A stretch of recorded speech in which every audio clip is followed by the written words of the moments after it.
Em uma ação trabalhista, as partes podem ter que arcar com as custas do processo e, para determinados procedimentos, ter que contratar necessariamente um advogado. Mas e quem não tem condições financeiras para custear os serviços? Dois instrumentos garantem o acesso à justiça: o benefício da justiça gratuita e o da assistência judiciária gratuita.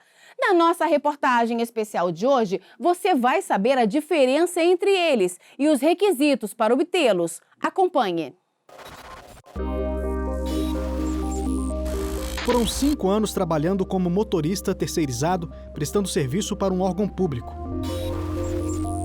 Com o término do contrato de trabalho, a empresa não pagou ao Paulo todas as verbas rescisórias. Com o término do contrato, não só eu como meus colegas foram mandados embora, né? Nós perdemos o emprego.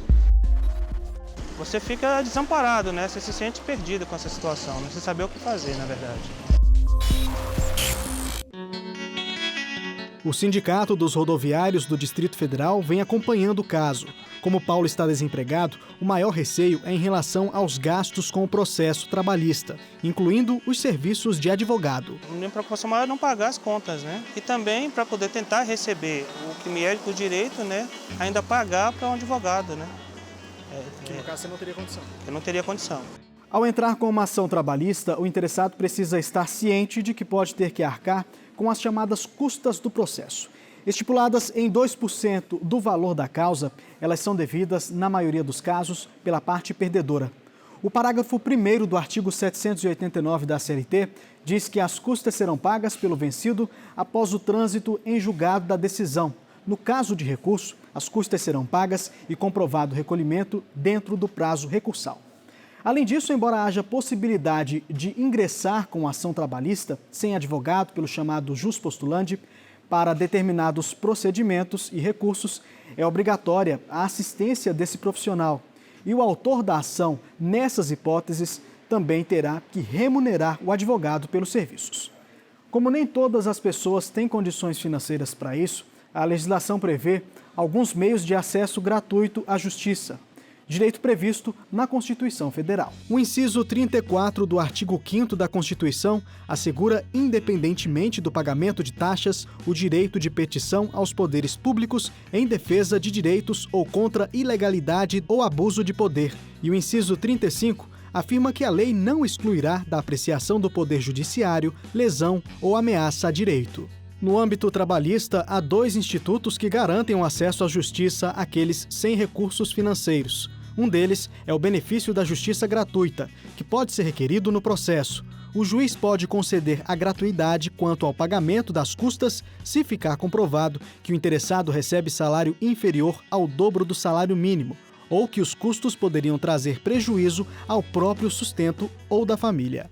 O artigo 790, parágrafo 3º da CLT, ele diz o seguinte, que quem ganha igual ou inferior a 2 salários mínimos tem uma presunção absoluta de pobreza, então não precisa comprovar, o juiz pode dar até de ofício essa gratuidade. Agora, se ele ganha mais que 2 salários mínimos, ele deve somente fazer uma declaração que é pobre nos termos da lei. As empresas sem condições financeiras também têm direito ao benefício. As pessoas jurídicas também podem, há já um entendimento sumulado do STJ, na súmula 481.